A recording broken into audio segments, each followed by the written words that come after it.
All right. Good afternoon, everybody, and or morning or evening, wherever you happen to be, and welcome. On behalf of the Department of Nursing at Appalachian State University and our partners with Creative Nursing, I'm honored to welcome you to the virtual launch of Creative Nursing Volume 31, Issue 2, Amplifying Seldom Heard Voices and Dismantling Oppressive Structures, Mental Health in the 21st Century. This is hosted by Appalachian State University, and I'm Dr. Tammy Haley, the current chair of the Department of Nursing at Appalachian State University. Together, today we're gathering not only to celebrate the publication of this important issue, but also to reflect on its purpose and power to bring forward stories, perspectives, and research that challenge us to see mental health through a more inclusive, justice-oriented lens. Let me begin by sharing a bit about Appalachian State University. We are nestled in the Blue Ridge Mountains of North Carolina. Appalachian is nationally recognized for its commitment to sustainability, community engagement, and high-quality education. The Department of Nursing, housed within the Beaver College of Health Sciences, reflects that mission by preparing compassionate, evidence-based nursing professionals who are ready to meet the evolving needs of individuals, families, and communities across diverse settings. The department is proud to foster innovation in education, equity in practice, and advocacy in healthcare, all of which are at the heart of this issue of creative nursing. Our faculty and our students are engaged in cutting-edge research and experiential learning that addresses real-world challenges, including those that we'll be discussing today. This issue of creative nursing invites us to look deeply into the questions that define, sorry for the chimes, that define mental health in our time. How do we center historically marginalized voices in care and research? In what ways do systems and structures still create barriers to wellness? And how can we, as a collective of scholars, practitioners, students, and thought leaders, contribute to meaningful and lasting change? I look forward to hearing from the contributors whose work spans a wide range of vital topics, from adolescent mental health and social media to pain responses in preterm infants, innovative educational tools and simulation technologies, and deeply human explorations of fear, identity, and healing. These voices come together to provide a unique perspective of insight and impact. These discussions aren't just academic.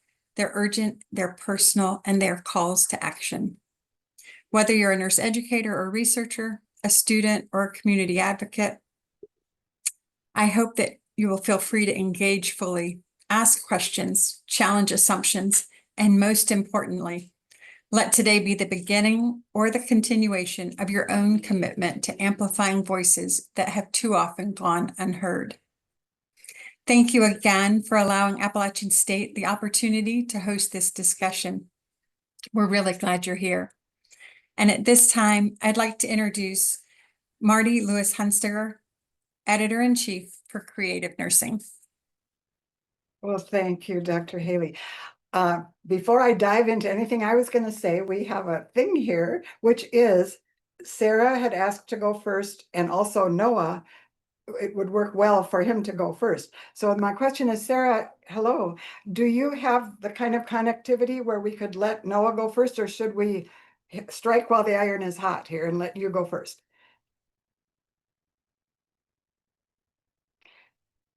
It looks like she has frozen up a little bit. So what I'm going to suggest, I'm just going to be real directive here, and I'm going to suggest that let's have Noah go first. Do you want to use what you sent, Sarah, or do you want to just talk with your own mouth now? I can just share and talk if that's cool. Yeah. That's just fine. This is Noah Doucette, everyone. Here he is from Dalhousie in Canada. Lovely. Hello, everybody. I'm just going to quickly share my screen and give you guys a few slides that you can see. And I apologize for making this so complicated. My parents' flight was delayed, so that's why I'm just going to quickly shuffle this and go ahead and give you a quick little talk. So this is mine and Dr. Jennifer Lane's article titled "Understanding the Meaning Attributed to Patients lived experience beyond a diagnostic label, applications of interpretive phenomenology to nursing practice. And I'd like to sincerely thank Creative Nursing for the opportunity to present this article at this launch event. So throughout this presentation, I hope to walk you through why this clinical practice experience was instrumental to reshaping the way I approach caring for patients in an interpretive, phenomenological way. So while working in the transplant setting, I was assigned to care for a patient diagnosed with alcoholic liver cirrhosis, awaiting a liver transplant the following day. While familiarizing myself with the patient's past medical history and observing the way other nurses interacted with him from a stigmatized and often discriminatory way, I began to think about how we can better care for patients presenting with such heavily complex diagnoses. This is where my interpretive phenomenological journey began. Interpretive phenomenology refers to the science of understanding that everyday experiences are imperative to understanding the life world of others. After caring for this individual for an extended period of time, I quickly realized the amount of stigmatization that was projected upon him because of his history of alcohol misuse. Examples of such perspectives were that an alcoholic should not take this organ away from somebody more deserving, and he simply just did not know how to cope. However, after unearthing that this patient suffered the traumatic loss of his daughter more than 10 years ago, this piece of information made apparent that the alcohol misuse was simply a coping mechanism due to being fearful of seeking professional help in anticipation of being labeled an alcoholic. Interpretive phenomenology allowed me to quickly understand that contained within stigmatized diagnoses are opportunities to challenge nurses' and patients' pre-understandings, which ultimately transform one's authentic and caring being. Whoops, here we go. And I will quickly now wrap up by discussing the profound implications that this experience and philosophical exploration has for nursing practice. I like to use an example of a picture from my hometown to illustrate Gadamer's fusion of horizons, which remains a significant philosophical contribution to interpretive phenomenology. For context, these images were taken from the same location, just from different standpoints. According to Gadamer, one's old horizon represents a narrow point of view that consists mainly of one's pre-understandings, while a new horizon epitomizes both one's pre-understandings and the new contextual information learned through dialogue with others. In the case of this patient, the old horizon represents the diagnostic label of alcoholic liver cirrhosis and the stigmatizing beliefs that surround it. However, the new horizon represents a greater contextual understanding about the essence of this patient's diagnosis and life world. Precisely, alcohol was his way of coping with the loss of his daughter, which was not captured within such a diagnosis, and profoundly influenced the delivery of care. This is evident in these photographs, as the new horizon captures many other aspects of my hometown than the more focused picture of the old horizon. In essence, a fusion of horizon allows nurses to capture the incompleteness of their pre-understandings in order to broaden their contextual horizons and optimize the delivery of holistic, person-centered nursing care. And I invite you to read the full article if that is of interest to you, and I am more than happy to chat via LinkedIn, and there's my little profile. And once again, thank you so much, Marty, and the rest of Creative Nursing for the opportunity to publish with you guys. It's been a great honor, and have a lovely day. Oh, well, thanks, Noah, and safe travels. Noah's article is open access, so you can read that anytime. I get to stick in my oar just a minute to say that when you talk about contextualizing diagnoses, over and over again, when I was editing his article, I would say to him, there is not such a diagnosis as alcoholic liver cirrhosis. There's liver cirrhosis, and a subset of people who have liver cirrhosis are alcoholic. And the fact that they are alcoholic has huge implications for everything we do to help them and treat them. But you can't call it alcoholic liver cirrhosis, and I think you complied with that. And we can talk more about that in the Q&A. And if you aren't back, I'll try not to put words in your mouth. We're going to be talking more about Noah's article because we have a companion article about this methodology of interpretive phenomenology. Thank you, Noah. So I hope you can come back. Our speaker who was going to go next, Sarah Newman, is in Ecuador, and it sounds like she has lost connectivity. She's going to keep trying to get it back, but she may not. So we're going to just go ahead and proceed with our order, and then we'll figure out how to present her material. Because I know Linda Sue Hammonds can do it. So in the meantime, I'm just going to go back and thank Dr. Haley again for her warm welcome. We're so grateful for your hospitality. Your university has been such a strong partner with us for years. And so thank you for hosting this. I am joining you from Minneapolis. That's where I am, and it's 1:11 in the afternoon here. And the Mississippi River is right outside my window.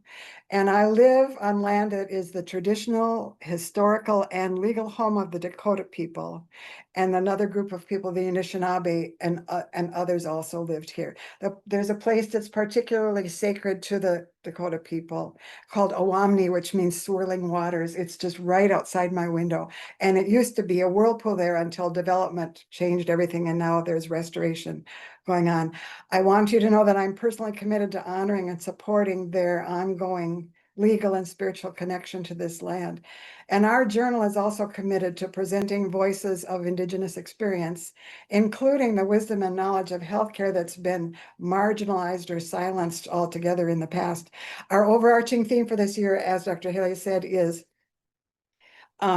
amplifying seldom heard voices and dismantling oppressive structures.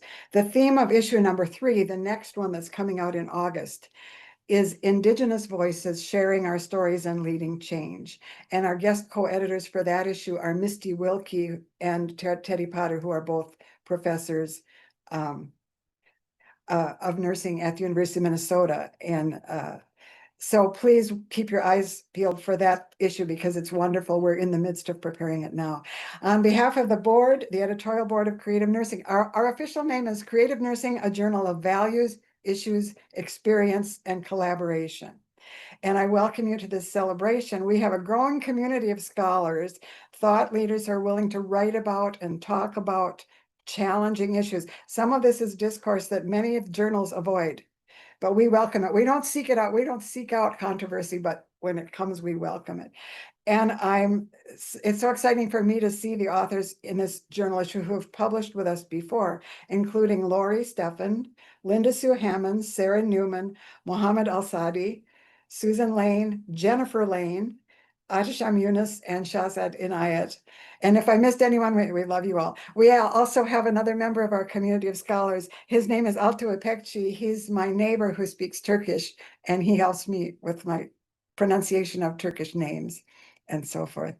So in 2025, with our mission of amplifying seldom heard voices, we are still confronting complex issues, and we're listening for narratives that are often suppressed or discounted. In this issue, Mental Health in the 21st Century, we report on the effects on our spirits of the increasing stress, complexity, and change. I don't think I need to convince anyone that's what's going on, that are coming at us faster than we as a species have evolved to cope with it and adapt to it. The sources of our articles in this issue, in addition to the people who are here today, are Australia, Brazil, Canada, Ecuador, India, Indonesia, Jordan, Palestine, Portugal, South Korea, Turkey, and the US. Shows that these effects are being felt all over the world. The title of my editorial is Activities of Daily Living. And I chose it. This editorial has 2 concepts that are throughout really all of this articles. One is that mental health is a continuum. And the other is that it's our activities, it's our functioning, our activities that comprise our humanity.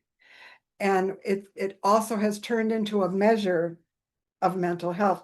This spectrum of mental health is from coping and resilience to significant vulnerability, from pleasure, psychological pleasure, to psychological pain, and from effective performance to struggles with, and sometimes the inability to do the things that help us live in the world. That's why I called it Activities of Daily Living. This is a term that's familiar to all nurses, and we usually use this to talk about how we are helping those we serve. We're helping them to do their ADLs. We're helping them to have the best quality of life, whatever that looks like to them. In the context of mental illness, giving this help can be even more complex. As I was writing this, I thought of a friend who was looking back at a time when he was in crisis and I was trying to help. And he said, Marty, I didn't even know what I wanted. If I had known what I wanted, I wouldn't have been as bad off. The National Institute of Mental Health definition of serious mental illness includes this idea of how we function as a measure of our mental health. They define it as a mental, behavioral, or emotional disorder resulting in serious functional impairment, which substantially interferes with one or more major life activities. That's built right into the definition of mental illness. And other definitions echo this. What I'm going to say is, to an outsider looking at you, it's not how you feel, but how you are functioning and how you're making me feel that determines the label I give you of whether you're mentally ill or not. As Lori Steffen says, I'm sorry, Lori, if I'm stealing some of your material right now, but here's what Lori has to say about this. A broader definition suggests that mental health is a matter of degree and duration. Everyone experiences mental health issues to some degree at some point. Commonly experienced anxiety about an upcoming event or the results of a medical test, grief at the loss of loved ones or relationships, struggling to cope with a new diagnosis, depression following the birth of a child, which everyone would assume is a joyful event, but for people with postpartum depression, it's significant. Situational events can cause short-term mental illness, but for some people, this can progress to chronic, life-altering illness. All of our articles illustrate in some way these concepts of mental health as a continuum and how we use functioning in the world as a measure of our own mental health and others' mental health. That's all I'm going to say about the topic now, because everyone here has done such a wonderful job talking about it. We have so many wonderful articles. After they've been presented, we'll have a moderated open discussion. You are welcome to put questions in the chat now, but we'll deal with them at the end. And it also sounds like Sarah Newman will not be able to present. So Linda Sue, who is her co-author on that article, will present for her, and we'll figure out where to put that in. The digital version of this whole issue is on our website, and that document, along with the recording of this launch event, is going to be on our website, along with the annotated table of contents. And we'll post those links in the chat as well, so please watch for those.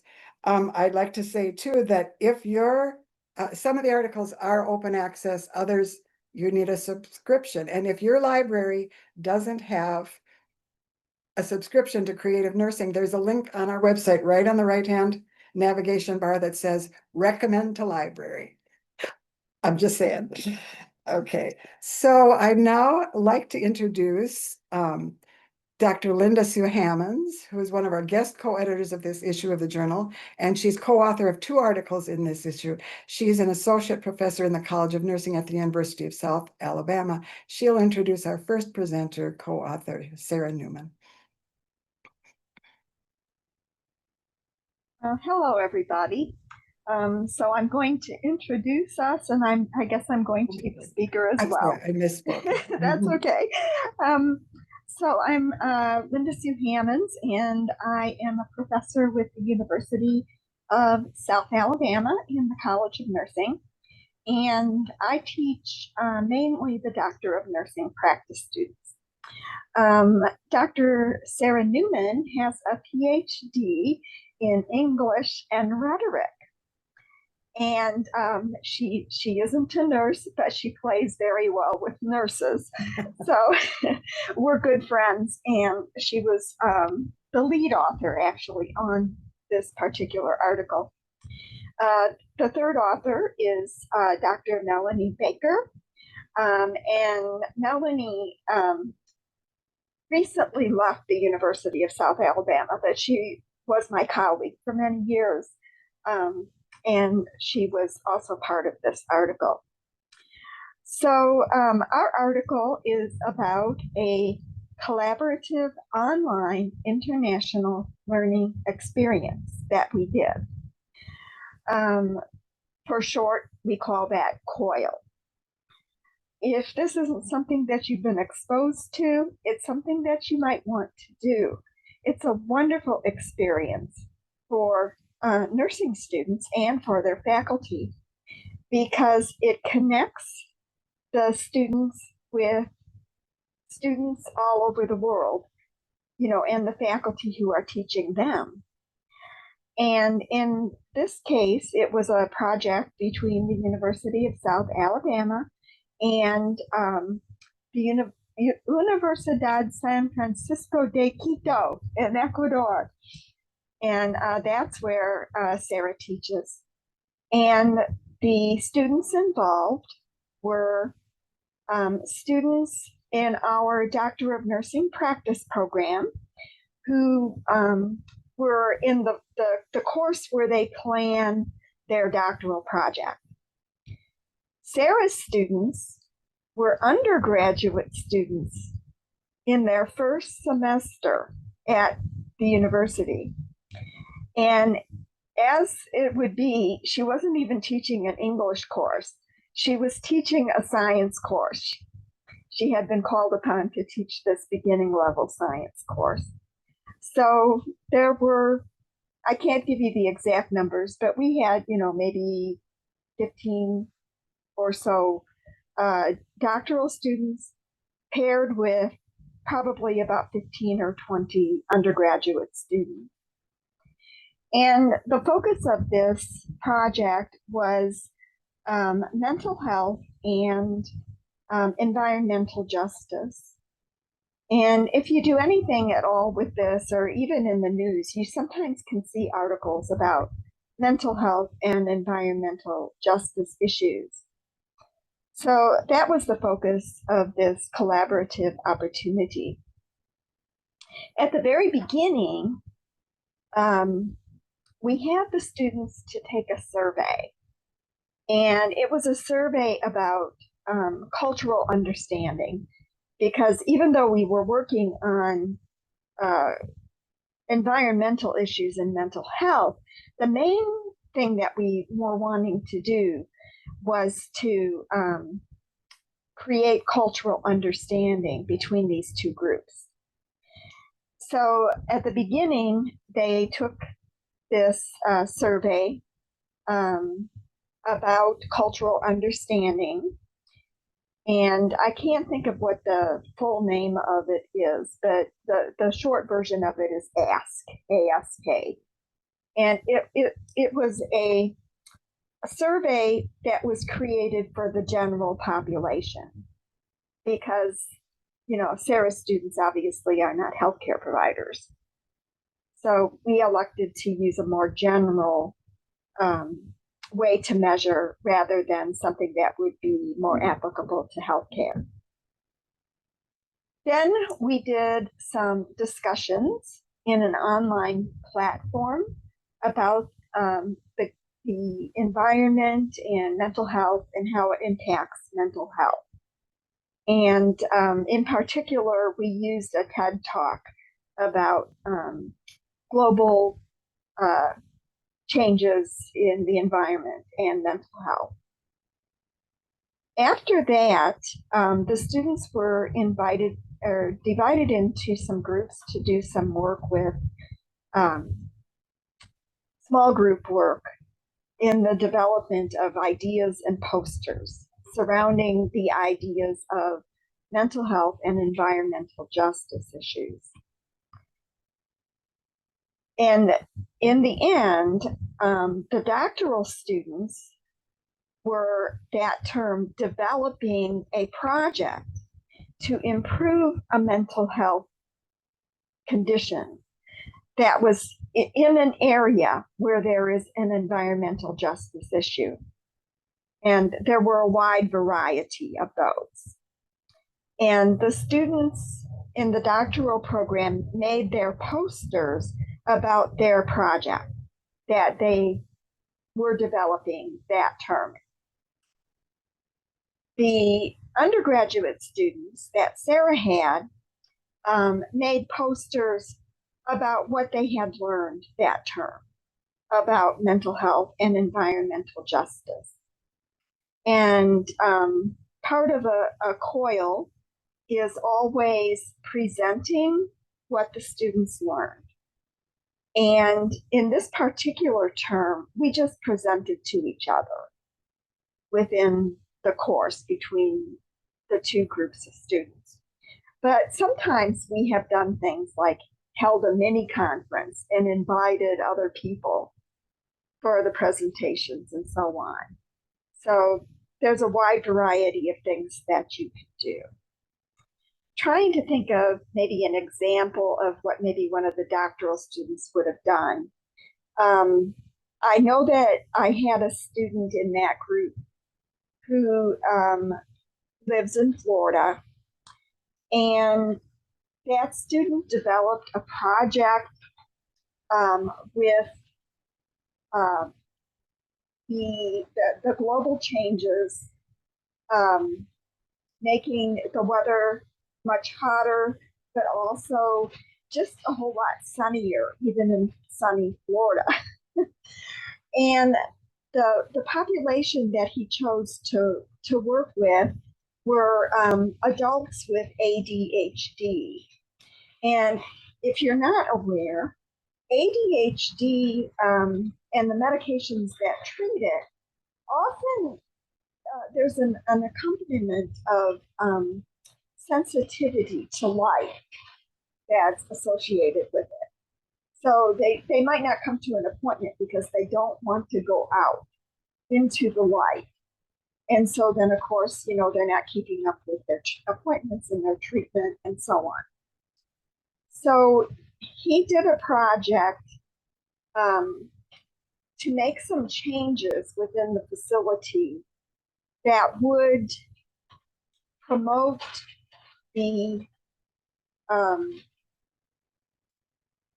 cooperation of people with ADHD to come to their appointments, changes within the facility, but also he used shared decision making to work on things that patients could do for themselves to make it more comfortable for them whenever they had to go out into the bright sunshine.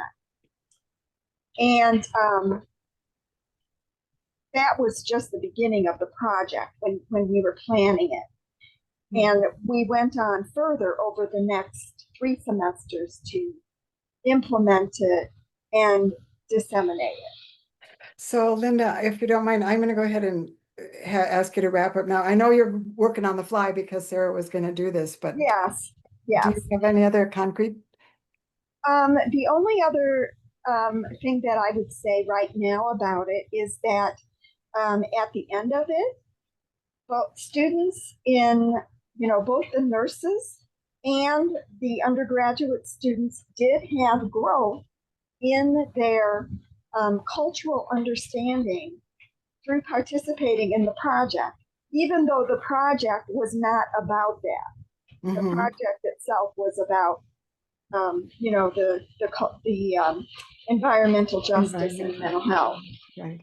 Well, so thanks, Linda, for jumping in with this. And I'd encourage everyone to read the whole article because the connection between what's going on with climate change and mental health really became much more clear to me after. And I thought I knew a fair amount about climate change, but the effects on population and individual mental health is something that really bears more study.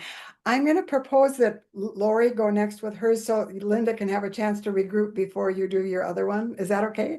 Yes, thank you. Okay, great. So I'd like to introduce Lori Steffen, who is a guest co-editor of this issue. And Lori is a nurse consultant for people with disabilities who live in group homes or assisted living settings, but I've known her for decades and she has a passion for mental health. So Lori, take it away.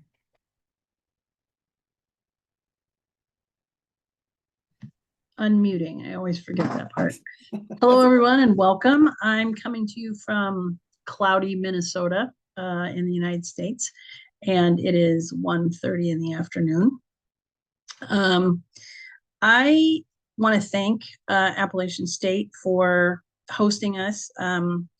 I also want to thank Linda Sue for being my co-guest editor. As we started planning this issue, we had a lot of articles that had been submitted, and we knew we wanted to talk about mental health. And as we started looking at the articles, we realized we had a whole treasure trove of articles that we could include, various different aspects of mental health. in my article, so I'm pleased with the breadth and the depth of the articles that have been written about and the work that's happening throughout the world related to mental health. When I wrote my article, which is entitled Mental Health Then and Now, I was looking at some personal experiences and then some things that were happening in the world. When my grandfather was 18 years old, he found his sister hanging in the barn after a breakup with her boyfriend. And it was never discussed. It was a big, shameful family secret that my great aunt had died of a broken heart. That was how it was described. She died of a broken heart. Not that she died of suicide, but it was a broken heart. And I've been hearing a lot of news articles related to celebrities and talking about their mental health, their alcoholism, their depression, their eating disorders. And I realized that 100 years ago in the 1920s, suicide, mental health issues were shameful, secretive, things that people didn't talk about. And in the 2020s, people talk about them, but I realized that I don't really know how much things have changed because there still is a huge stigma. And as I looked at how mental health has been, I really looked at some of the historical origins of mental health. And in the 1400s, there were people in Peru who were actually doing boring holes in people's skulls to deal with mental illness, and looking at some of the practices of burning people at a stake. A lot of the witch trials were related to mental illness. And there were many, many practices that were quite challenging for a person to survive.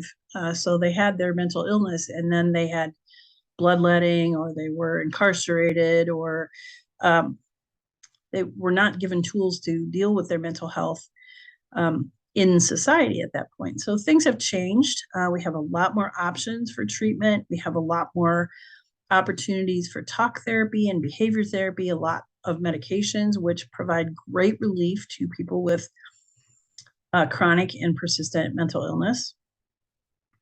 But yet, the stigma of mental illness still remains. And we often hear people talking about our clients, and I saw this in the hospital too, that people are, even nurses are really afraid to care for people who have mental illness. I was working on a unit where a person came in with a cardiac issue, but he also had schizophrenia, and the staff were very, very nervous about caring for him because he was schizophrenic, he was crazy, he was, the labels that come along with it. So I wanted to present a little bit of context about mental health then and mental health now. And I'm grateful that we have so many opportunities for technology to help people with their mental illness, whether that is through apps on their phone or through programs. There's in the United States, there's 988 where people can call for crisis counseling. It's a free phone call. It's like 911 for medical emergencies, and 988 is for mental health emergencies. So we have many options. Payment for mental health is, we're supposed to have more equity than we used to have. But some people still do not seek treatment for cultural reasons or for personal reasons. They struggle with mental health issues. They don't want to see a counselor. They don't want to take medications. They don't recognize what an impact mental health is having on their function. And so there's this entire group of people who continue to experience symptoms from mental health. And even though help is available, they don't seek it because of the stigma and the shame and the silence that continues to surround mental health. So that's what I have written about.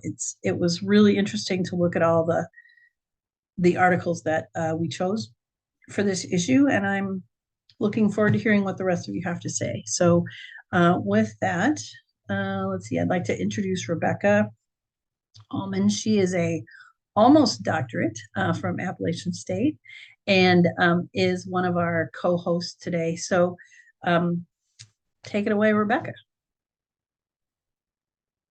Thank you so much for the introduction. And I'm actually going to share my screen with you all real quick. Can you turn up your audio just a little, Rebecca? I don't know if any. I will try. Can you hear me?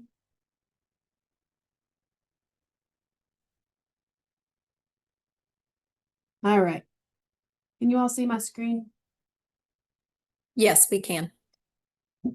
Lori, I think your discussion was a beautiful segue into the topic on transgender healthcare, because this is also a population of people who are underserved and nurses seem to be terrified to take care of, or not only terrified, but don't take care of people in this population very well because they don't know enough about them. And they think that gender identity is directly linked to mental health disorders.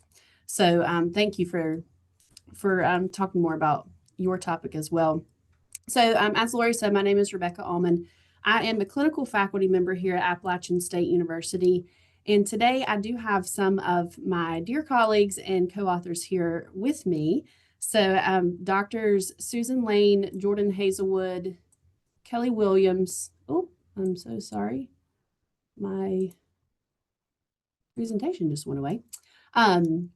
Kelly Williams and Dr. Danielle Nunnery, they are here with me. And then we also, this project, a huge part of this project was Dr. Jean Bernard, Mr. Lee Whitman, Dr. Heather Thorpe, and Ms. Mara McLean, who unfortunately couldn't be with us today. But all of us together created and implemented an interprofessional simulation that was focused on transgender healthcare. So current literature really tells us that transgender individuals are at a very high risk for developing mental and physical health disorders in comparison to cisgender individuals. And this is due to a number of factors: social, economical, personal. But I think the thing that stood out most to us is the stigma and discrimination from healthcare providers that could lead to negative outcomes for this community.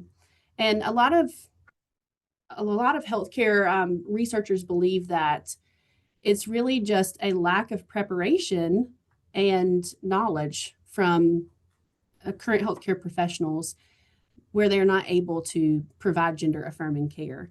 And so our thought was, if we are able to create and incorporate transgender specific education and health sciences, that hopefully this would translate into clinical practice for our future health practitioners. There are a lot of words on this, but I would just say that we were super grateful to receive grant funding from the Area Health Education Center for 2 years. And the big differences in these 2 years really involves the technology and how we were able to utilize that grant funding. But as a collaborative team, we developed 2 unfolding case studies that involved 2 separate transgender men who experienced healthcare in multiple settings and with different disciplines. The first year, there were a lot more simulation scenarios, whereas the second year, we were able to utilize these well-developed scenarios, so the hours changed a bit. And then again, in cohort 1, we utilized our institutional learning management system for the students to kind of be immersed into the virtual world. But cohort 2 was excellent because we were able to purchase the virtual reality headsets and a virtual world with support from the university. And so the students were able to be immersed into the setting to care for these specific individuals. So one of the most important things about this is our ability to work together to help students understand that they are not alone in the healthcare setting, and there are other people that can support this patient population as well. So we worked with communication sciences and disorders, social work, and nutrition and healthcare management. For the unfolding case studies, there was voice therapy involved, lots of community resources and support from social work.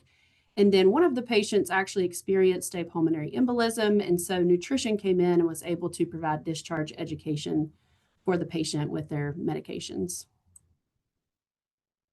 So we were able to collect qualitative data the semester after our simulations for both cohorts. And we really just wanted to focus in on the benefits and challenges because this was new for everyone. Some things that stuck out where students really got a lot from hearing the experiences of transgender individuals. We had a panel at the end and they were able to hear those real life experiences. Also, something that I highly recommend for anyone interested in doing a project like this, our standardized patients were actually transgender individuals. They were not acting. I mean, of course, they were being paid to act, but they had lived through a lot of these things. And so they were able to help with debriefing and helping the students understand what people actually go through in these settings. And then students found it extremely beneficial to learn the roles of other health professions because they don't have a tremendous number of opportunities to do that in their education before practice. Some of the challenges is we hired 2 transgender men. There was obviously a lack of experience with transgender women, which students recognized that they would like to have moving forward into practice. It was very time intensive. As you can tell from the previous slides, there were 9 different scenarios. It was 9 weeks long, that first cohort. And then this really struck me. The students were appreciative that the standardized patients were transgender and they had lived through these experiences, but they were also very concerned about their mental health and well-being, just, reliving a lot of the experiences that they had had in the past. So I thought that was pretty meaningful that our students considered that as well. But really, that's the essence of our project. It has been a wonderful opportunity to work with my interprofessional peers and colleagues, and students have really gained a lot from this. So of course, our overall goal is to improve health outcomes and experiences for the transgender population, and I hope that we are headed in that direction. Well, thank you so much, Rebecca. I'm going to suggest, Linda Sue, that we plug you in at Noah's slot. Is that okay if we do that for your other article? Yeah, that's fine. Just let me know. I'll take that as Just a tell yes. me when to talk. Okay, well, you'd be in the slot that Noah Doucette is in since he's now on the way to the airport, presumably. So I would like now to introduce our next speaker, Dr. Teresa Moreira, co-author of the article, Use of Technologies in Promoting Adolescent Mental Health, a Scoping Review. Dr. Moreira. Okay, thank you very much. If I just want to share my options. No, I can't. It's not allowing me to share my presentation. I don't know why. Oh, it's here. Sorry.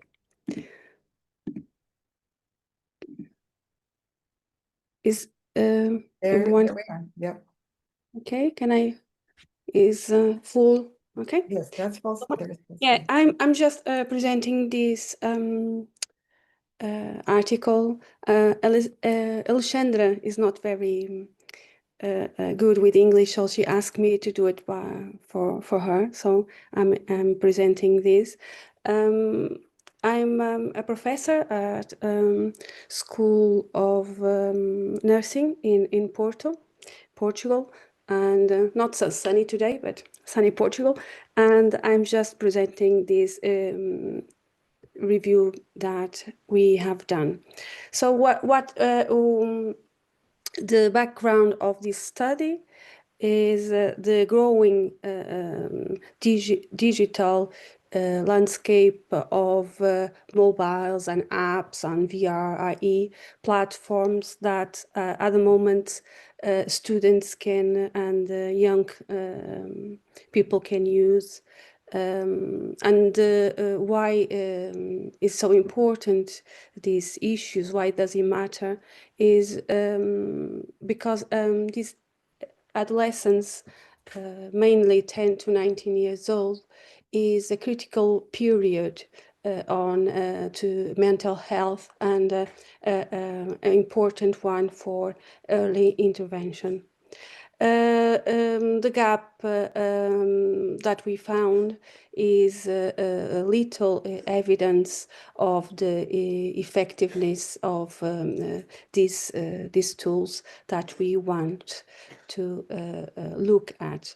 The goals of this scoping was to map the range of these technologies that used by adolescents, mainly for mental health, to identify the domains that they are studying and they are helping, the benefits and challenges and the gaps that we can find, and of course inform and try to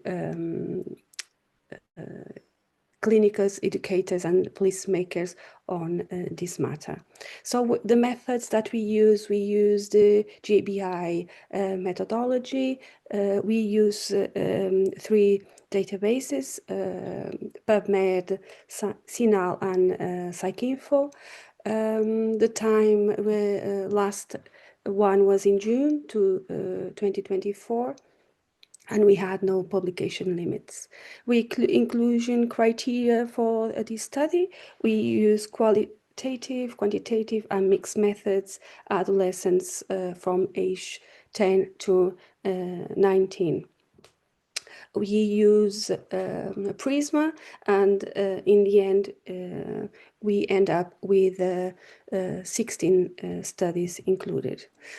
The study characteristics, we have 12 countries ranging from North America, South America, Australia, Europe, and the publication year was from 2019 to 2024.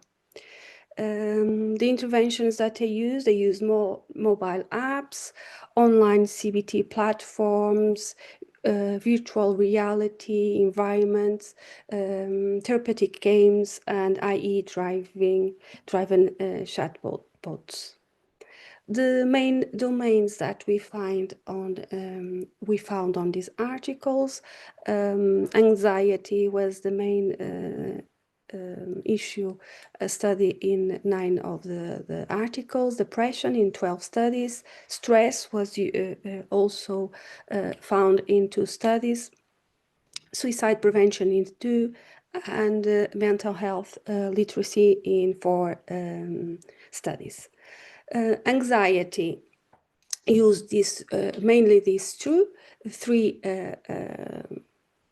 technologies, mindful and meditation apps.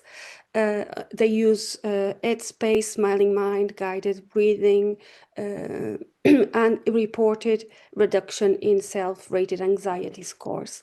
Online CBT platform that use self-paced cognitive restructuring exercises, psychoeducational videos, and quizzes. In AI chatbots, they use on-demand emotional support and strategies via text. Depression, they use psychoeducation apps, interactive modules on mood, and plus notifications for daily check-ins. They use also teletherapy programs like text, audio, videos, and this one is a little bit better for flexible schedules with licensed therapists, and peer support networks as well, where they use anonymous forums for they were moderated by professionals, and this one improved the sense of belonging and reduced isolation. Stress, we mainly found these therapeutic games, gamifications, and they were highly engagement reports on these ones. time stress monitoring. They use personalized feedback and goal settings. That was very good as well, and guided platforms for relaxations. They use audiovisual exercises for progressive muscle relaxation. They also study suicide preventions, and where they use crisis response apps, on-tap access to emergency contacts, all i.e. Monitoring on social media. They use natural language for flagging posts with suicidal posts, and they can check that, and they alert the clinicals or the person who's using it. Also, on suicide prevention, they use the 24/7 chat box that is anonymous, always on conversational support for these situations.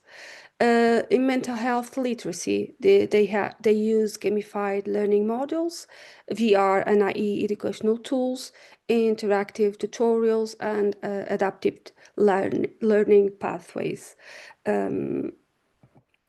So the benefits that we found or the use of these apps is the accessibility, 24/7 reach, and the barriers is low and on. They can be anywhere and they can use it. Personalized and engaging as well, because this type of adolescents used mobile phones all the time, and this type of situations is very engaging for them, and is more private. They can use it anytime in any situation. Is also a benefit is the early intervention. There is real-time monitoring for support, and they can get help sooner. The challenges of this type of tools is the privacy and data security. These type of situations, as we know, can have this virus and other situations that can access their data, and is an issue that needs to be sorted. In here, they also found that there is a different access based on their socio-economic status. Some people cannot have access in poorer countries to the internet or this type of situations. Another situation that is very well studied is the potential for dependency on time screening, and also they can be a bias of the algorithm, and there is could be a risk of reinforcing harmful content on their phones. So implications and what next steps for this type of situations. For clinicals, valid digital tools, get them validated, integrated on the training and on selection and on monitoring this type of programs. Researchers, there is a lack of large-scale RCTs with diverse populations to see if these tools do help these students, and if is a good, if they really gonna help them improve and their mental health on this type of population.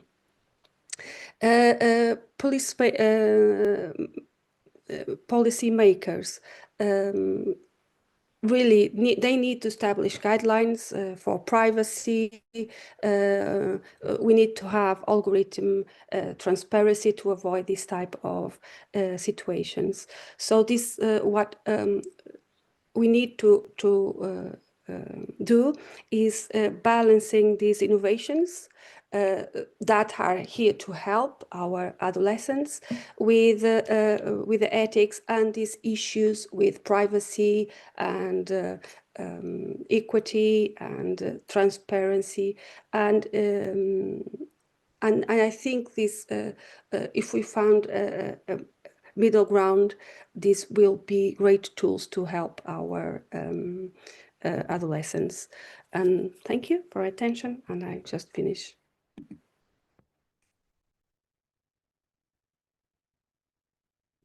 I can't hear you. Sorry, Marty. Marty, you're muted.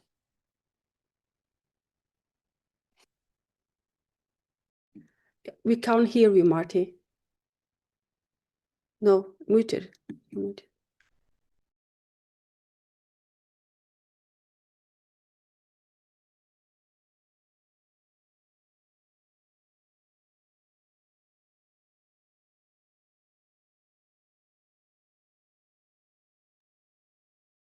You're still muted, Marty. Okay, sorry about that. That's what you were trying to tell me. So I'll start over again. Thank you, Teresa. And I love these slides. Not everybody does slides, but they are so valuable. The slide of yours that I'm going to be talking about next is the one that says risks, because we have a companion article that looks at this issue from a different way. But also that slogan that you have at the end, everyone, when you look at this recording, go back and look at that last slide, because that closing thought is so wonderful. So I'm now going to briefly present an article. In a way, it's a companion article to this one. And also in a way, we should have done this other one first, but not really, because if there's any consensus at all about what to do with adolescents and their use of screens, the one consensus is that ship has sailed. There is no way that we can walk that back.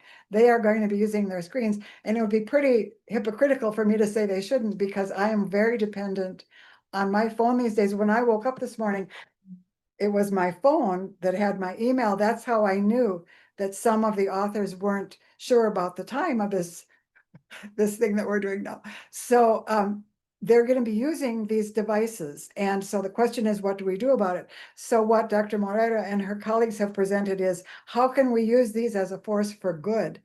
But our author, Kristen Burgess, who's a PhD student in the School of Nursing at the University of Texas at Tyler, she's also a DNP prepared nurse who is perceiving changes in the mental health of the teenagers that she cares for in her practice.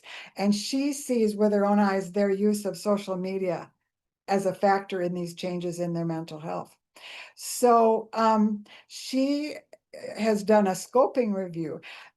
I'm sorry, Dr. Moreira's group was a scoping review. And if I'm quoting from their article, the research question was, what are the positive effects of using educational technologies in promoting mental health among adolescents? That was your stated research question. And your search words included health promotion, mobile phones, technology, and mental health. So Dr. Burgess's article is a narrative review, which is rather similar in scope. Her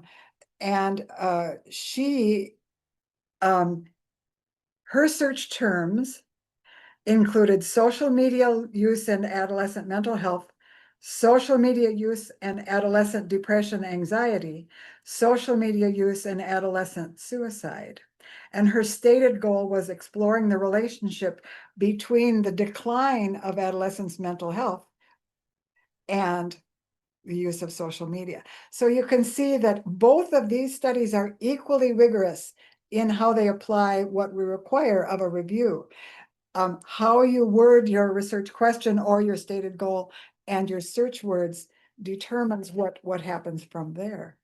So the results report a significant increase in depression, anxiety, and suicidal thoughts and behaviors in young people ages 13 to 19 when you use these search terms as she did, and that most of the research published from 2016 to 2024, so the newer things, Dr. Murray said they didn't have a early limit. This is from 2016 to 2024, point to social media use as a contributing factor. She wound up with 30 articles that fell out then, and those are the ones that she analyzed. So the problems that she identified are happening in many places. When I was preparing this, I didn't look at each article, but just going from the titles of the articles that are in her reference list. They are from Canada, I'm sorry, Australia, Brazil, I put them alphabetically, Australia, Brazil, Canada, China, Egypt, Jordan, Malaysia, Norway, Spain, Sweden, and the US. So this is happening all over the world. As a narrative review, this study generated some themes, and these are the names of her themes: negative psychological effects, negative physical effects, addiction, fear of missing out or FOMO, cyber victimization or cyberbullying, contagion phenomenon, and adolescents' low perceived support, perceptions of low support from their parents. So these are issues that this previous presentation called out in their slide about risks that are weighed against the benefits. This is what this author, Kristen Burgess, is focusing on. So she summarizes that adolescents are suffering from a variety of issues related not only to the way they use social media content, but also the amount that they consume daily. And her most important recommendation is for routine screening of adolescents for depression and suicide risk. So I encourage you to read the full text of both of these articles that show us both the benefits and the concerns about this technology being used by this vulnerable group of people who are our world's future. The next two articles are more along the line of prevention and how can we make people's mental health better to begin with? How can we support them in the kinds of mental health challenges that they face? And our first presenter, I'd like to introduce Noor Hassim. She's going to tell us about imposter syndrome among university students and what we can possibly do about it. Yes, let's share my screen.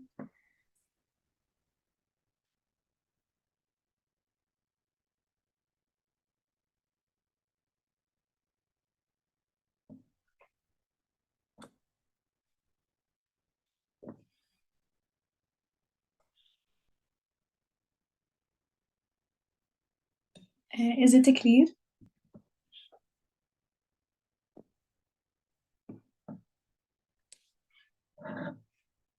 Yes.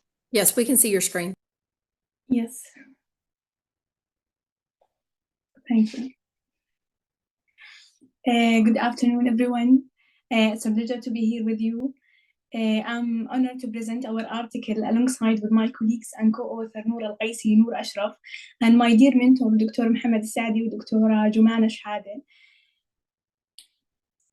Okay, let's begin with our article titled as Imposter Syndrome Among University Students, Impact on Level of Stress and Anxiety and Depression.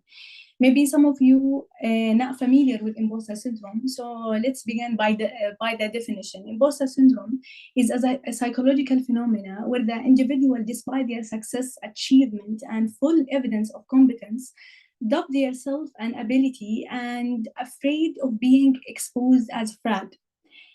Students who recognized to have imposter syndrome behavior had a cyclical pattern of anxiety and fear of not meeting an expectation when they are completing a task. Even if they're completing successfully, they just had a short period of relief. Then they re-enter the cycle upon receiving a new task.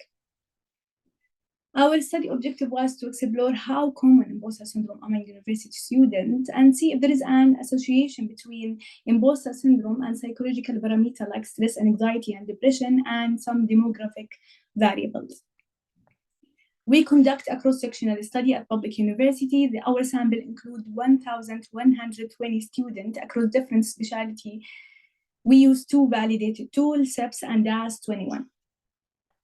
The key findings of our study was that 47.5% had average experiences of imposter syndrome, 34.7% had frequent experience of imposter syndrome, and 7% had intense experiences of imposter syndrome.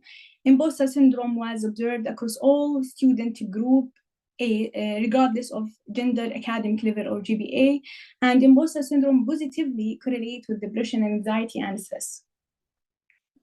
Our recommendations are early identification and targeted intervention are crucial to mitigate imposter syndrome and its associated mental health challenges among students.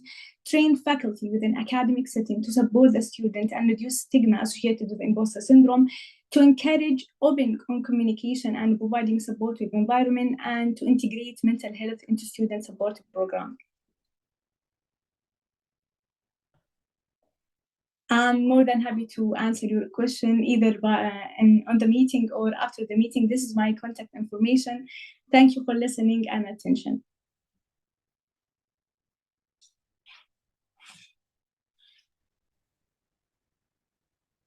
Well, thank you so much.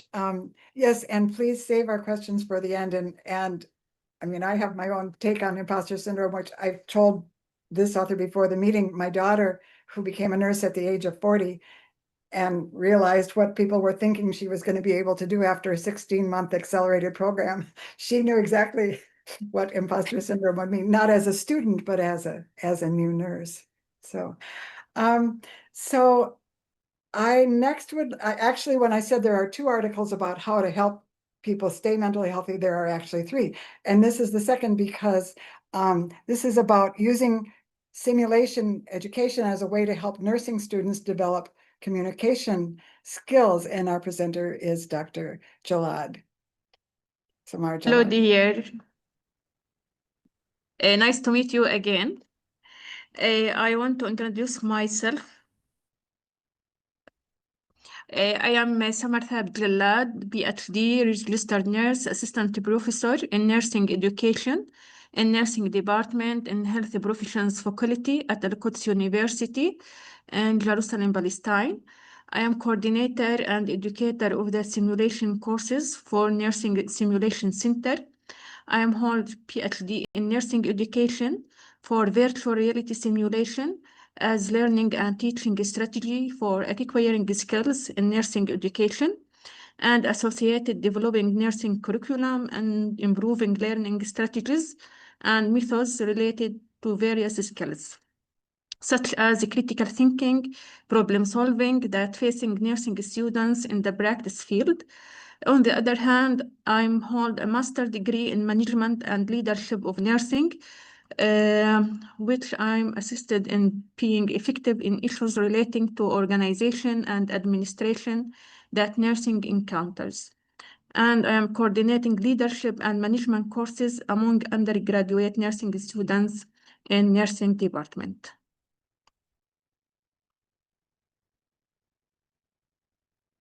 Now I want to share my presentation related to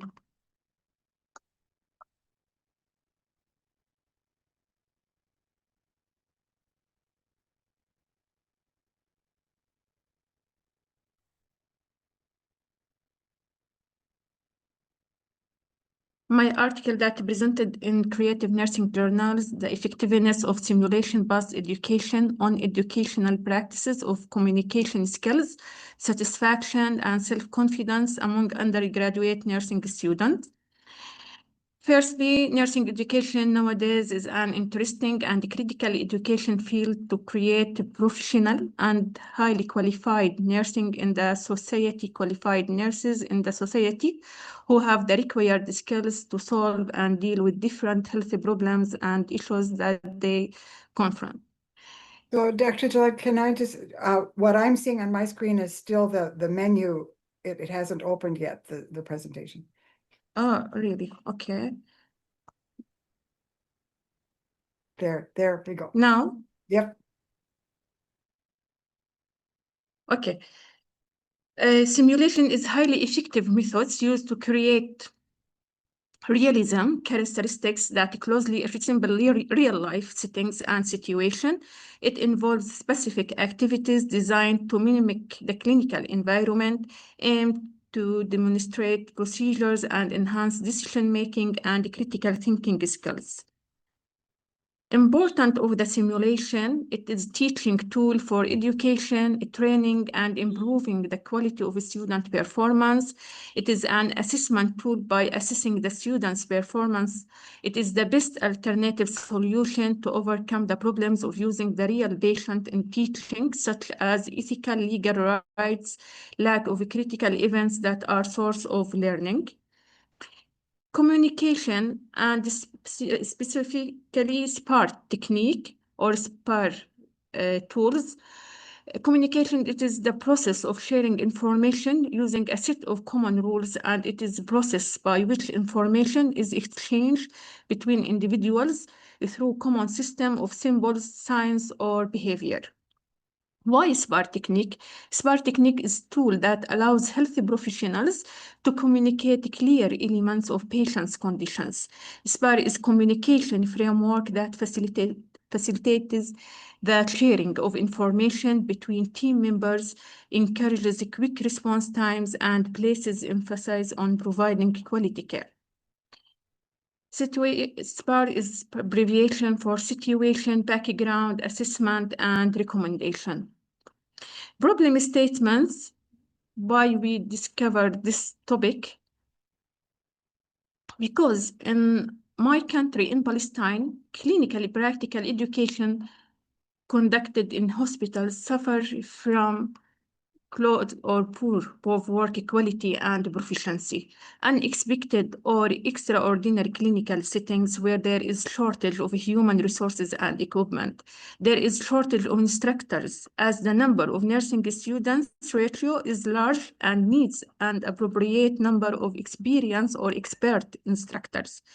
Decreases student satisfaction with nurse practical education in clinical practice, and the opportunity to gain sufficient clinical competency through practical education is limited. There is gap and deficiency in the nursing graduate students' competency and skill, poor communication skills in healthcare centers and hospitals, lack of studies and investigations that examine the effectiveness of simulation-based learning in developing communication skills for nursing students in Palestine. There are significant number of errors that nursing students make during clinical training in hospitals. Significance of this study, there is an increasing involvement and necessity for existence and developing of simulation-based learning. Simulation-based learning and education gives the nursing students the opportunity to implement learning, perceptual and psychological skills of learning, support nursing students to obtain the required competency and skill for efficient and successful thinking and assessment, solving the various problems that they may expose to them in real conditions or real cases, improving their skills in making sound and accurate decisions. Aim to this study to examine the effectiveness of simulation-based learning on the educational practice of communication skills, satisfaction, and self-confidence among undergraduate nursing students. We obtained ethical consideration of the IRB Quds University before signing this study. Methods, study setting, it conducted on the simulation center in nursing faculty and the health nursing department of the health faculty at Al-Quds University. Study design, quasi-experiment design, one group, pre and post test, population, all of the nursing students, first year nursing students who registered a fundamental nursing course or basic nursing course. They 247 students. The sample 112 students for pre and post test.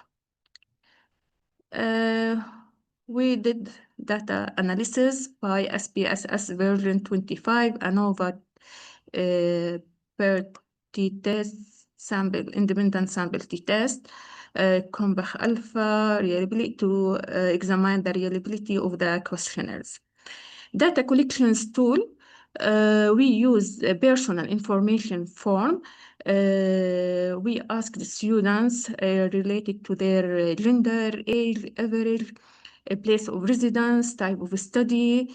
Another questions related yes or no. Did you previously work as nursing assistant or nursing aides? Information technology skill level at enrollment. Which digital tool used during coursework? Are you satisfied with your simulation-based learning experience? Another instruments or tools, we use educational practices questionnaire, student version. This version developed by National Nursing Association and NLN 2005. Student satisfaction and self-confidence in learning, also developed by National League of Nursing and conducted by Chickering and Gamson in 1987.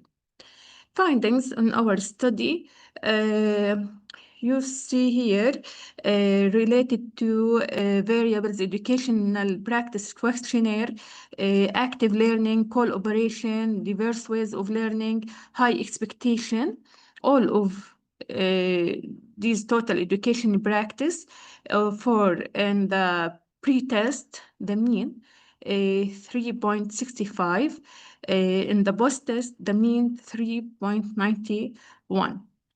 Student satisfaction and self-confidence in learning, pre 3.86, and post 3.90.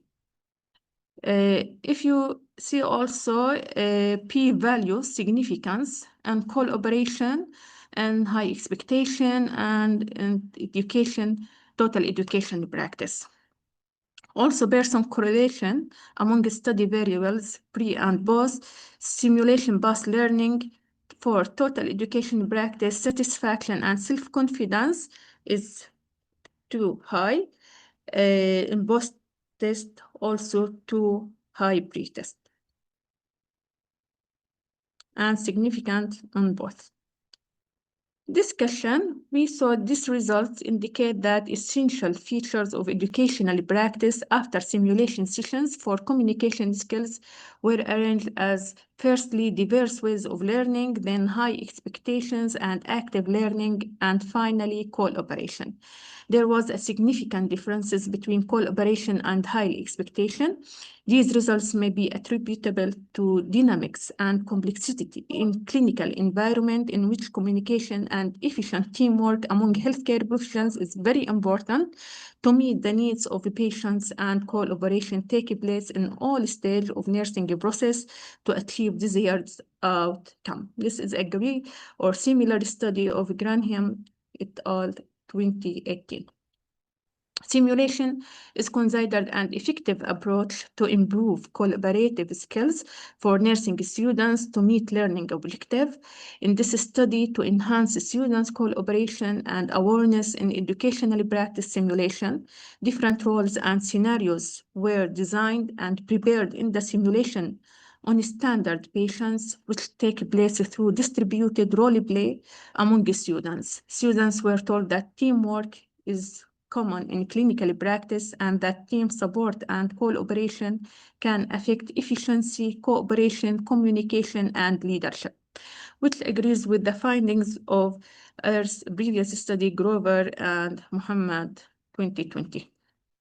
Conclusion, simulation-based learning in nursing helps students to increase and enhance communication skills between students, accurately analyze data in real-life situation, acquire essential competencies and skills, make informed decisions.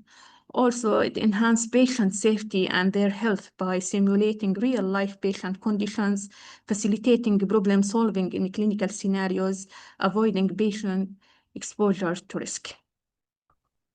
There are references and my article, which published on Creative Nursing Journal. Well, thank you very much, Dr. Jalal. When I worked with your article, what I thought about, I'm old enough that the only simulation we had was Resusciani.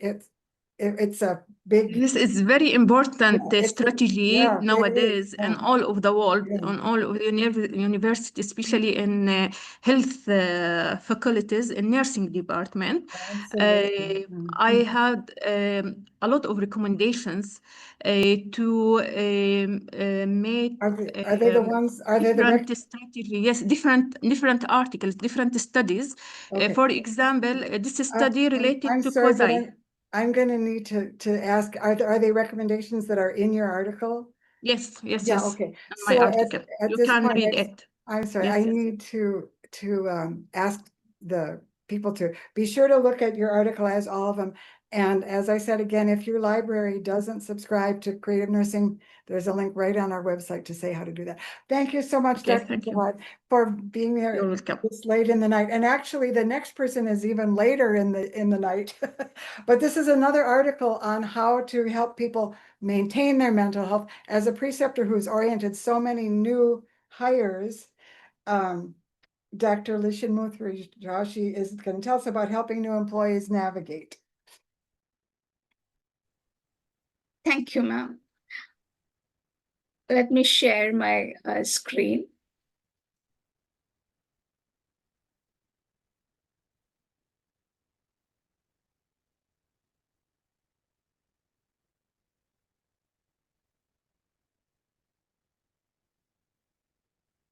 Is it visible?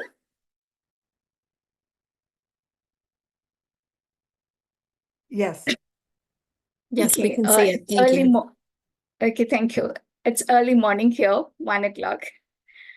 So I don't know whether I have to say good morning to you all, or good evening to you all. So I'm Dr. Lishan Joshi, a professor with Cochin School of Business, India.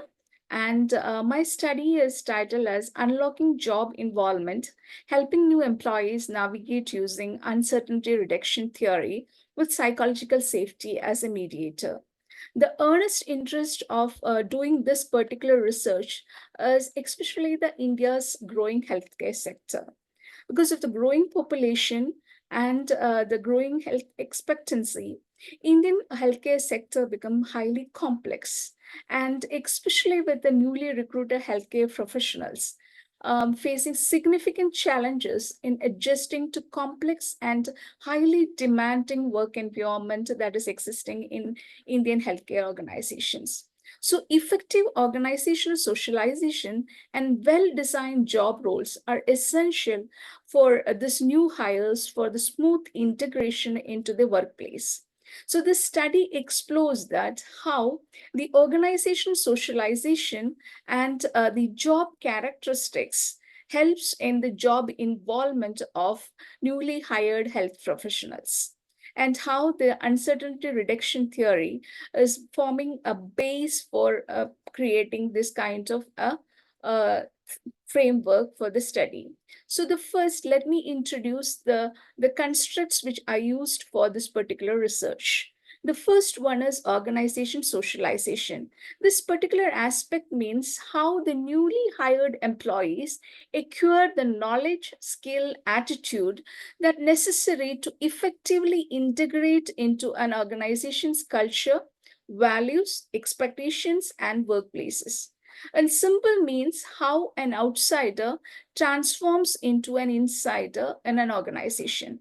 And this is very important, especially in the healthcare sector.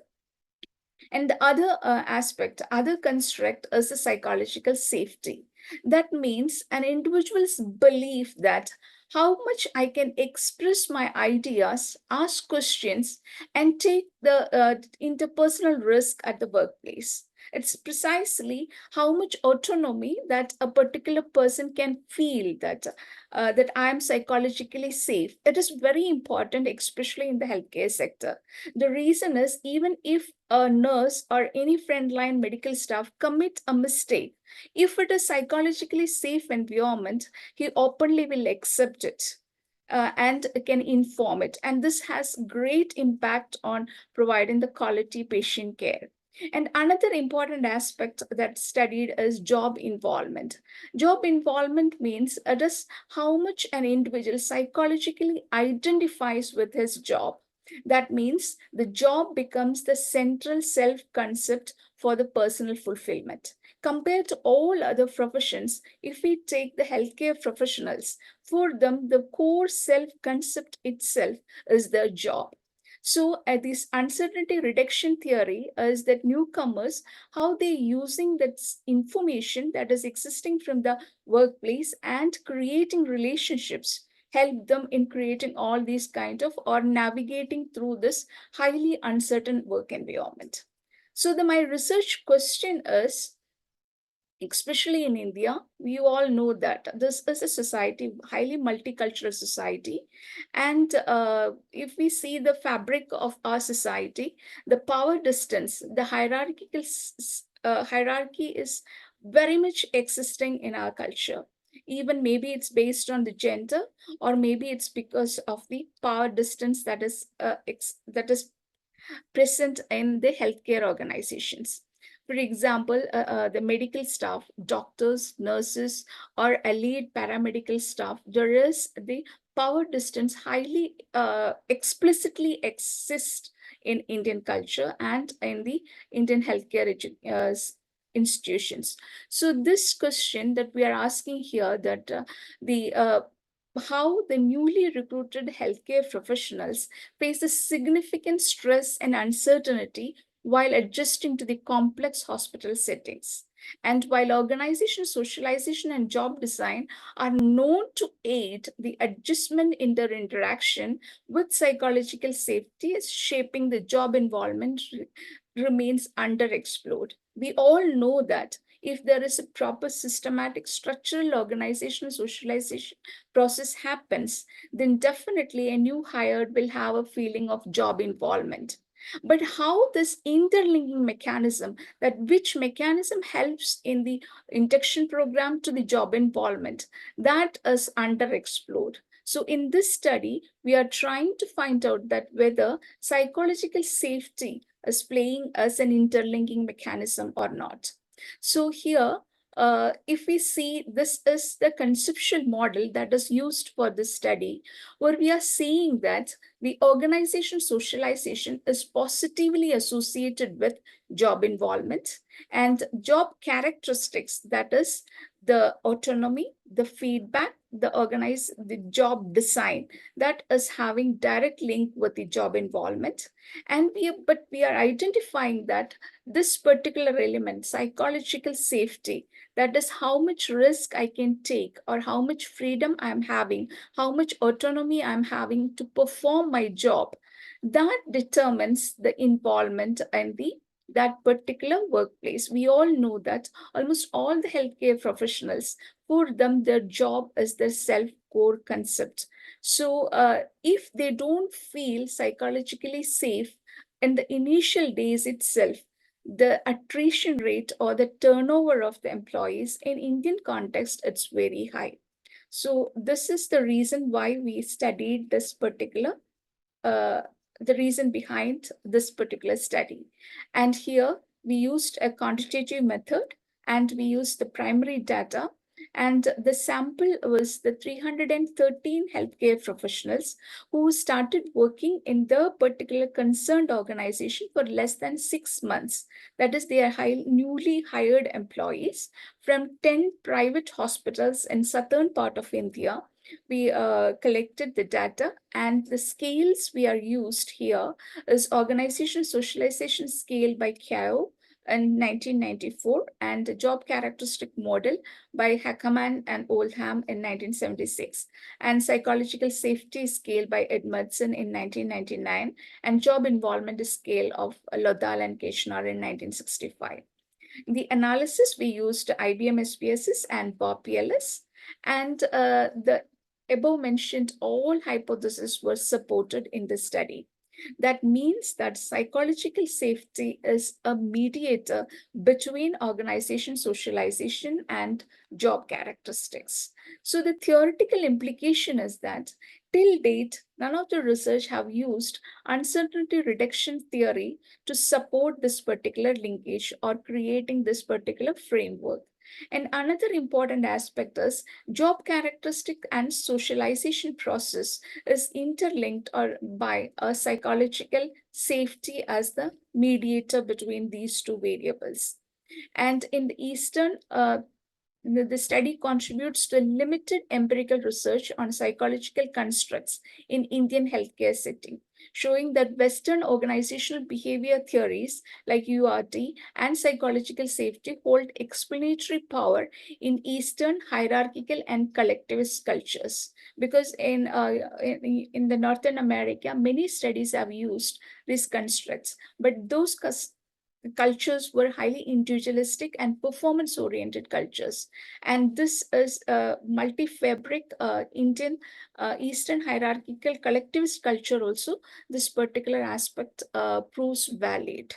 So, and the practical implications of the study is, like, if every Indian organization, if they are having a very systematic and proactive onboarding strategy, this will help the healthcare professionals prioritize, reduce that the anxiety and uncertainty that the new hires are facing.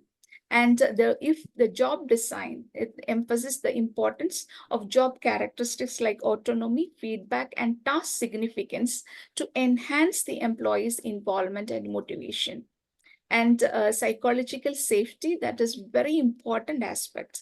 This will lead to a highly inclusive and team-oriented workplaces in the Indian healthcare sector.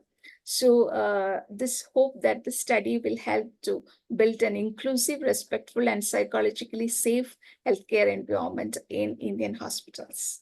So thank you. Thank you very much, Dr. Joshi. I have to tell you, if I'm in a Western individualistic culture, what you said about the Eastern collectivist cultures made total sense to me. So I think there is a lot of connection and a lot of crossover. So thank you so much for that. Our next presenter is on video. This is Dr. Suat Tuncay from Turkey, and it's midnight there when the meeting started, so it's like 1:30 now. He sent a video that we're going to share with you now. And this is about helping children who are being hospitalized not be so afraid. Hello everyone, my name is Suat Tuncay. I work at the Department of Pediatric Nursing at Bingöl University in Turkey. First, I would like to say that English is not my native language, so please excuse any minor language imperfections. Still, I believe that sharing knowledge is a universal responsibility, and I am honored to be here, even if only through the video. I would have loved to participate online in this event, but due to significant time difference between Turkey and host country, and it's already very late at night here. That's why I'm sharing this as a recorded video, but please know that I deeply value this opportunity to the present and connect with the fellow professionals. Today, I will briefly introduce our recent publication in Creative Nursing, titled Hospital Fear Points and Fear Levels of Children ages 5 to 10 years old, which I co-authored with my colleague Dr. Abdullah Sargon. Pediatric patients are highly vulnerable to fear and anxiety during hospital visits, especially when facing painful procedures or unfamiliar embryos. Although existing literature discusses general fears in hospitalized children, we noticed a gap. What specific moments or situations inside the hospital cause the highest level of fear? The aim of our study was to identify these hospital fear points and to measure children's fear levels across different hospital departments. These are emergency, outpatient, surgical, and inpatient wards. We conducted a descriptive cross-section study with 210 children aged 5 to 10 in a regional pediatric hospital in Western Turkey.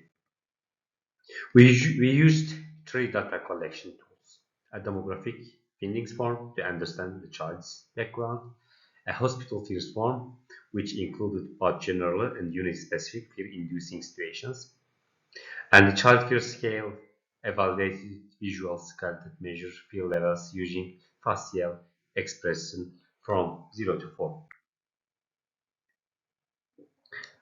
Children and their mothers were interviewed face-to-face after their medical procedures in outpatient and emergency, and 5 hours after surgery in the surgical unit, and on the third day of hospitalization in inpatient wards. Ethical approval was obtained from our university and local health authorities.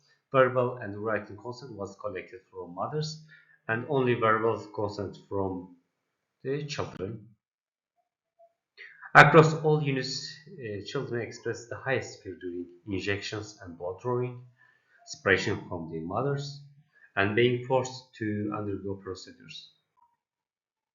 In emergency and outpatient clinics, children feared injection was 326, blood drawing 321, and separation from their mothers 296, when we think maximum is the 4.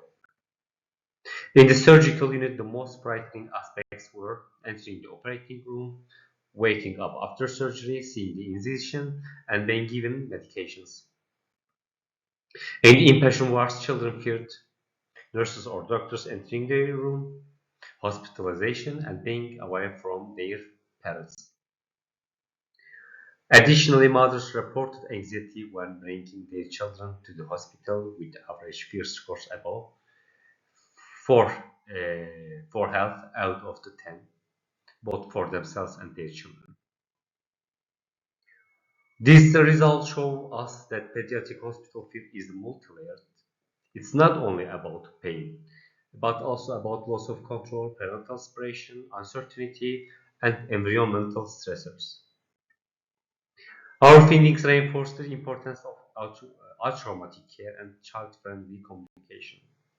Pediatric nurses and hospital staff need to prepare children with the age-appropriate explanation, reduce waiting times and crowd exposure, and ensure parental presence during procedures whenever possible. Smartphones were also most common calming tool used by mothers, which reflects a modern but potentially problematic coping mechanism. In conclusion, we believe that recognizing fear points in hospitals can help us build more supportive, safer, and emotionally healthier environments for the children. We recommend further studies and policy-level actions to integrate child-centered practices in pediatric care. Thank you very much for the listening.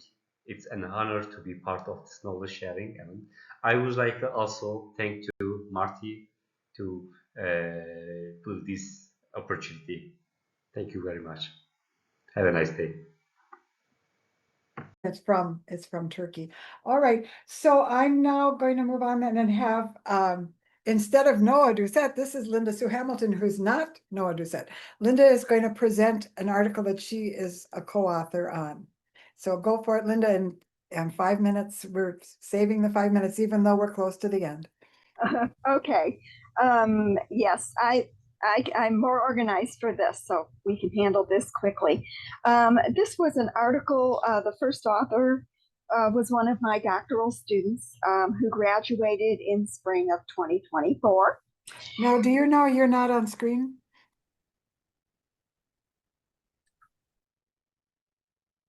There we go. And she was not in the group I mentioned earlier where we did the coil. She was a student in one of our regular classes. And she did a project about increasing medication adherence in support of mental health for her patients. Melody Cabanec-Dome is her name. And we're all aware of, the problem of medication non-adherence among our patients, not only mental health patients, but every other kind of patient that we've ever taken care of. But her patients were between the ages of 18 and 65 years in an outpatient mental health clinic in the Midwest. And what she did was she used the medication adherence rating scale to measure the medication adherence And she used shared decision making along with the patients to discuss their medications and their taking of them, and to make plans with the patient for adherence to the medication regimen. She used Plan, Do, Study, Act as the underpinning for her project to guide the steps of the project. And Orum's self-care deficit theory was her underpinning for the project because, pulling the patients into their own care through the shared decision making. At the beginning of the project, she administered the MARS to all of the patients, and there were 10 of them, not 10 of them, 7% of them scored 10, which was the highest score, which meant that they were adherent. But there were 37% who scored less than 10. And there were 130 who actually fully participated in the project. And at the end of the project, after the shared decision making, and when the MARS was administered again, 71% had higher scores than they had before. And there were 35% whose scores didn't change. And among them were the 7% who initially scored 10, but some of the others didn't make any positive improvement either. And so, the results of her project were reached. She was able to use the shared decision making to increase or maintain medication adherence to support these mental health patients, their journey. Thank you. Thank you. This is a really important article, as are all of these, and I'm just going to put in as an editor of this particular article, one of the recommendations I made, it was initially called Decreasing Non-Adherence. And I said, actually, can we put it in a positive way? How can we support and increase adherence? The other thing was, in some of the tools that were used, these were people who were called non-adherent patients, or their adherence was a part of their descriptor. And I said, let's use person-first language. These are patients with mental health issues who are on medications, and their adherence to their medication varies, but they're not non-adherent patients. And Melody was all over that, just did that very well. We want to save some time for discussion, but I also don't want to short the remaining articles, and there's only one that I'm going to tell you about briefly. This is a partner article to Noah Doucette's article. If you can think way back to the very beginning, before he left for the airport, his article was about a patient that he cared for who was alcoholic, had need for a liver transplant because his liver cirrhosis had damaged his liver to that point. And he wanted to understand more about this patient and learned that this patient had had a very traumatic loss in his family.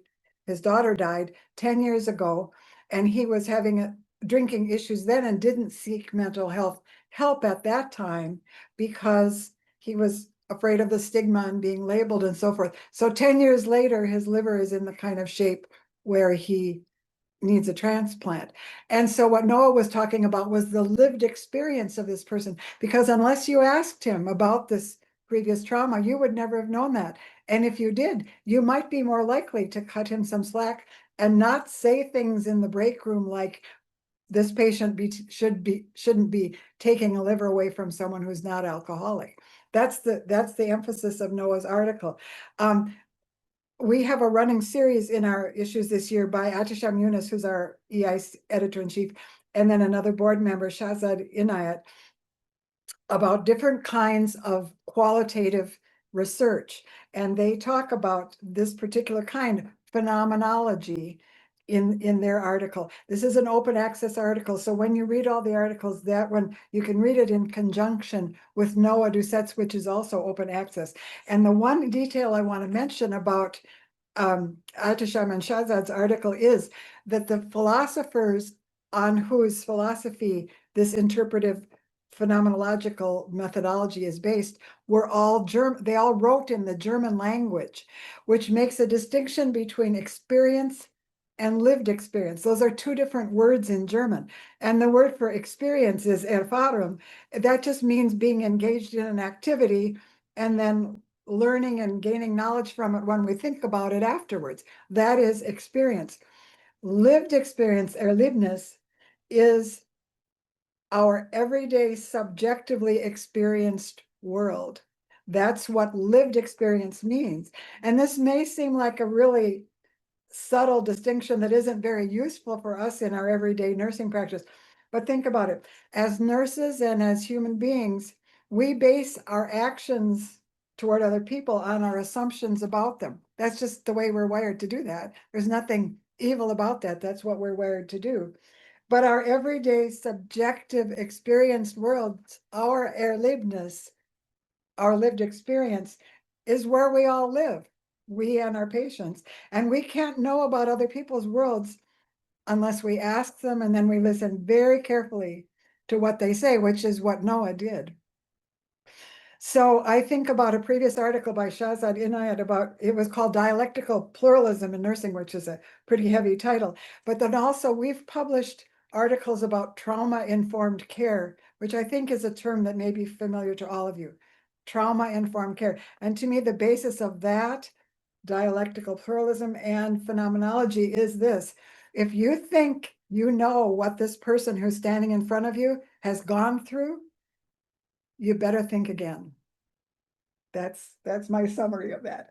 Okay, we have 5 articles whose authors were unable to get back to us about participating. And I think in order to preserve some time for discussion, I'm not actually going to list them. They will be in the issue. They also are in the annotated table of contents. There's one about lived experiences of mothers living with HIV. There's one about patients undergoing cardiac surgery and how they experience the ICU. There's one about the comic book that I mentioned from Brazil. It helps kids cope with surgery better. It's told from the standpoint of a kid who's going to have surgery.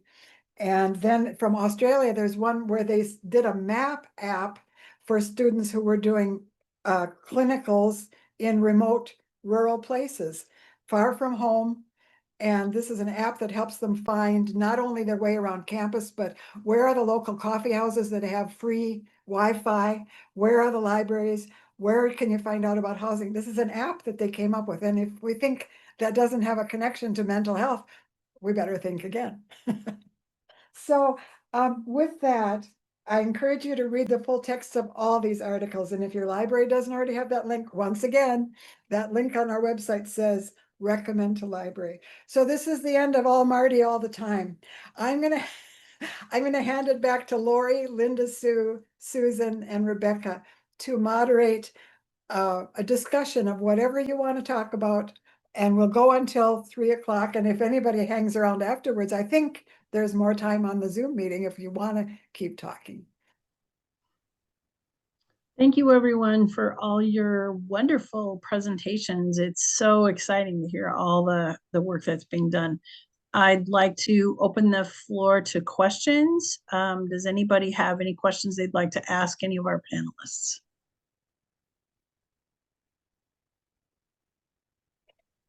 If I can just jump in, I kind of feel like I cut you off, Dr. Gillette, and I'm really sorry. But what I was going to say about simulation is when I was in nursing school and for a long time afterwards, the only simulation we had was these big, huge plastic dummies where we practiced, you know, how to do compressions.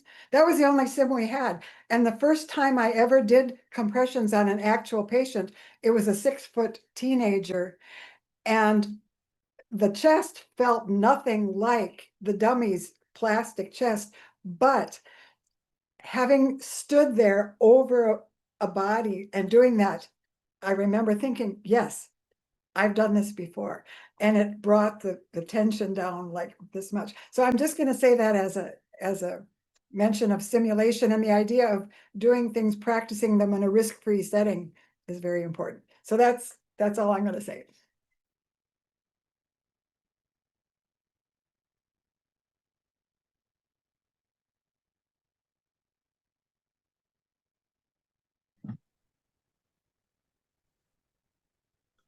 Are there any more That- questions that we have or people that want to discuss other points?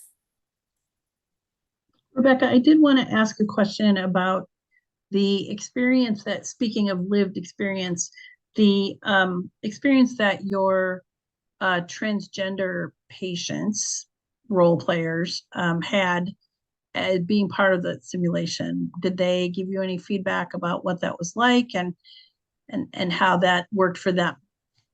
Yes, thank you for the question. So we had hired 2 transgender men. One played the role of the patient in the virtual reality unfolding case study, and then the other played the role of the patient in the face-to-face simulations. And the Lee, the one who played the role in the face-to-face simulations, is a very close friend of mine now. We've gotten to know each other really well. And he was able to join in on debriefing with students. And honestly, this was just kind of amazing to me, but he and Colby, the other participant or the other standardized patient actor, had said this was one of the first times that they had ever talked to a majority of cisgender individuals, but especially in the healthcare setting, about their experiences. And it was, they got as much out of it, it sounded like, as students did from being able to participate. So both of them continued in year 2. And then actually this past spring, they came and spoke as part of the panelist group. So it sounded to me like, although, you know, there's always that concern of individuals who are already part of a vulnerable population, then being, you know, put on a stage or center of attention and reliving and talking through these things. There's always that concern there, but it sounds to me like the feedback we got was that it was a good experience, knowing that they're going to help improve the lives of other people. Dr. Jalad has her hand up. I want to discuss about your questions related to simulation. Simulation have different type. Now, when you told about compression, CPR compression, you are right, because this mannequin, not as the human. But simulation, we had high fidelity simulation and low fidelity. When we talk for high fidelity, is very important because high fidelity really or mimic real person. And students, before going to hospitals, they have to practice in the lab or in the traditional lab or in the simulation center to prevent any anxiety or stress or to develop their communication with patient, with real patient. This is the problem with our students, how they can break this fear or anxiety with people. Simulation make this opportunity to students, especially for first year students or second year students. Now, simulation scenario is different related to the level of students. When we talk for students first level is different for students fourth year level. And scenario is different between medical surgical course and psychiatric course and leadership course. For example, in psychiatric course, we didn't use mannequin. We didn't use high fidelity. We used standardized patient. Standardized patient as actor person, and all of the psychiatry or mental health scenario, this actor make as reality, and the students play as team to know what are the real scenario related to these disorders or this mental or psychiatric disease. Simulation is a good way or good teaching strategy to make role play and improve communication between them. Yes. Thanks. This is yes, this is my discussion for this part. That's a really important distinction to make. It sounded like the simulation that Rebecca and her colleagues did was focused on communication. Is that an accurate description? Did communication in the different ways that it happens? That was definitely a big aspect, was communicating. I'd also just like to contribute in regards to our study as a speech language pathologist. One of the things that I like to help my students with to actually help hinder their imposter syndrome is to help them feel more familiar with the setting that's involved. And so one of the big aspects of our study was the inclusion of virtual reality and being able to have the students be in that setting before they actually are there in real life really helped them feel more comfortable, even though they didn't have hands-on patient experiences. They were able to feel like they were in that real life environment using that technology, and that definitely helped boost their confidence and feel like they knew what the expectations were, so that when they went through simulations or real life hands-on patient experiences, they knew what the expectations were, and it helped them feel more comfortable when they came to those scenarios. I actually about a year ago was working with Elsevier on some simulations that they were developing for novice nurses that could be subscribed to by, like hospitals who are bringing on new nurses, and some for undergraduate nursing students. And it was very interesting. I was working with, they were all IT, and I was the nurse who was helping them to get this right. And they were amazing. I'm from Marty's time, sort of, where we didn't have a lot of simulation. We went out there and we just had to go out there and do it. But these were so realistic that we worked on to help, novice students and young nurses learn how to be comfortable in this environment, and how to communicate was a huge part of all this.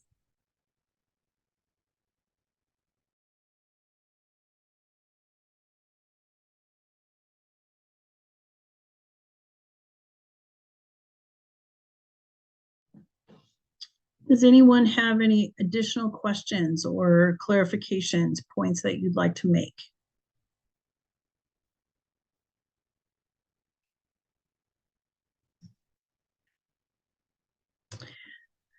Well, I know that we are nearing our end, and seeing that we don't have any additional questions, I would again like to thank all our people from Appalachia State and all the presenters for making time at very hard times of the day to join us, and also for your work that you're doing in healthcare and nursing, and improving mental health for people. So thank you from one of the guest editors, and from, as Marty said, I'm one of the board members.